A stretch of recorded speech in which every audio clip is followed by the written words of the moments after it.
ओम जय श्री हरि। वर्ष की 24 एकादशियों में ज्येष्ठ शुक्ल पक्ष की एकादशी सबसे बढ़कर फल देने वाली है। इस एकादशी का व्रत रखने से वर्ष भर की एकादशियों के व्रत का फल प्राप्त हो जाता है। इस एकादशी में एकादशी के सूर्योदय से द्वादशी के सूर्य उदय तक जल भी नहीं ग्रहण किया जाता। इसी कारण इसे निर्जला एकादशी कहा जाता है। ज्येष्ठ मास में दिन बड़े होते हैं और प्यास भी अधिक लगती है। ऐसी दशा में इस व्रत का करना बहुत कठिन होता है। इस एकादशी के दिन अपनी शक्ति और सामर्थ्य अनुसार ब्राह्मणों को अनाज, वस्त्र, छतरी, फल, जल से भरे कलश का दान करना चाहिए। सभी व्यक्तियाँ प्रायः इस दिन दान का पुण्य मानते हैं।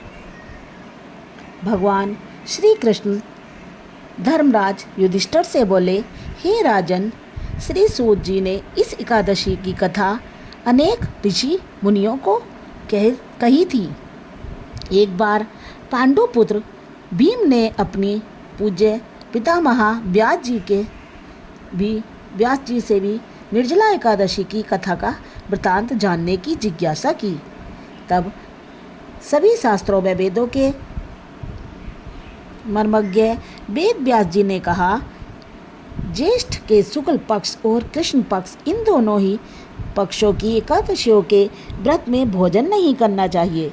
द्वादशी को स्नान आदि से पवित्र होकर भगवान केशव की पूजा करके सबसे पहले ब्राह्मणों को भोजन कराकर अंत में स्वयं भोजन करना चाहिए। भीमसेन कहने लगे, हे पितामह, मैं विधिवत भगवान की पूजा आदि तो कर सकता हूँ, दान भी दे सकता हूँ, परंतु भोजन के बिना नहीं रह सकता। इस पर व्यास जी कहने लगे, हे भीमसेन, यदि तुम नरक की बुरी और स्वर्ग को अच्छा समझते हो तो प्रति मास की दोनों एकादशियों को अन्न ग्रहण न किया करो। भीम कहने लगे, हे पितामह, मैं तो पहले ही कह चुका हूँ कि मैं भोजन के बिना नहीं रह सकता, क्योंकि मेरे पेट में ब्रह्म नामक अग्नि सदा प्रज्वलित रहती है। भोजन करने से वह शांत रहती है। अतः आप मुझको कोई ऐसा व्रत बताइए जो वर्ष में केवल एक बार ही करना पड़े और मुझको स्वर्ग की प्राप्ति हो जाए। श्री व्यास जी कहने लगे, हे पुत्र, बड़े बड़े ऋषियों ने अनेक शास्त्र आदि बनाए हैं। उन शास्त्रों में भी लिखा है कि मनुष्य को दोनों पक्षों की एकादशी का व्रत करना चाहिए।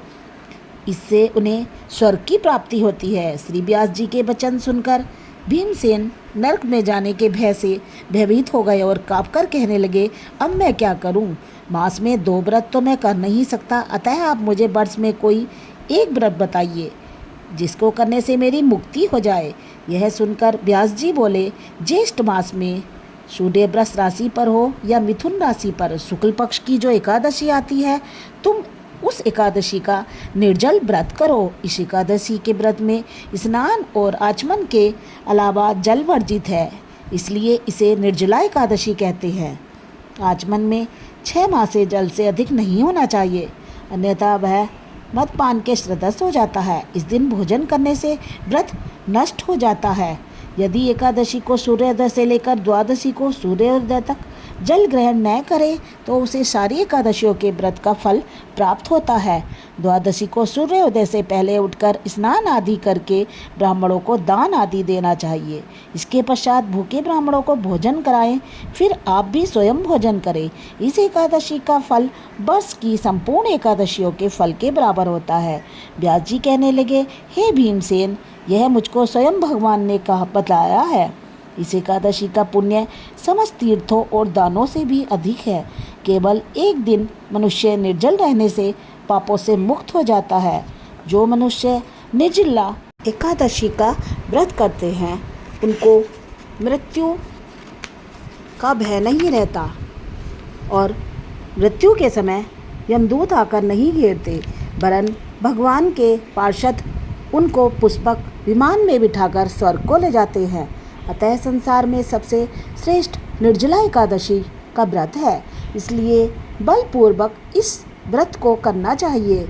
इस दिन ओम नमो भगवते वासुदेवाय इस मंत्र का उच्चारण करके गोदान करना चाहिए। इस प्रकार व्यास जी की आज्ञा अनुसार भीमसेन ने इस व्रत को किया। इसलिए इस एकादशी को भीमसेनी या पांडव एकादशी भी कहते हैं।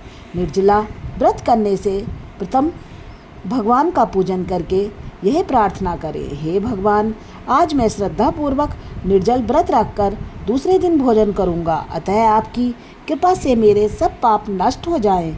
इस दिन जल से भरा हुआ एक घड़ा और वस्त्र आदि दान करने चाहिए। जो मनुष्य इस व्रत को दोपहर में स्नान तप आदि करके करते हैं, उनको करोड़ फल सोने के दान का फल मिलता है। और जो इस दिन यज्ञ आदि करते हैं, उनका फल तो वर्णन ही नहीं किया जा सकता। निर्जला एकादशी के व्रत में मनुष्य विष्णु लोक को प्राप्त होता है। जो मनुष्य इस दिन अन्न नहीं खाते, वह विष्णु के प्रिय होते हैं। इसलिए हे भीमसेन, श्रद्धापूर्वक इस व्रत को करने को प्रथम भगवान का पूजन करें, गोदान, ब्राह्मणों को मिष्ठान में दक्षिणा दे, जल से भरे कलश का दान करें। निर्जला एकादशी के दिन अन्न आदि का दान का बहुत महत्व है। जो मनुष्य भक्तिपूर्वक इस कथा को पढ़ते या सुनते हैं, उनको निश्चय ही स्वर्ग की प्राप्ति होती है और भगवान विष्णु का वैकुंठ धाम प्राप्त होता है। इस दिन अन्न का सेवन नहीं करना चाहिए और निर्जला एकादशी के दिन जल का भी सेवन नहीं करना चाहिए और पूरे दिन भगवान श्री हरि विष्णु का ध्यान करके ओम नमो भगवते वासुदेवाय, ओम नमो भगवते वासुदेवाय का सेवन करना चाहिए और रात्रि को जागरण करना चाहिए। और फिर अगले दिन द्वादशी के दिन स्नान आदि से निवृत्त होकर पूजा में सर्वप्रथम जल का सेवन करके अपने व्रत का पारण करना चाहिए। ओम जय श्री हरि।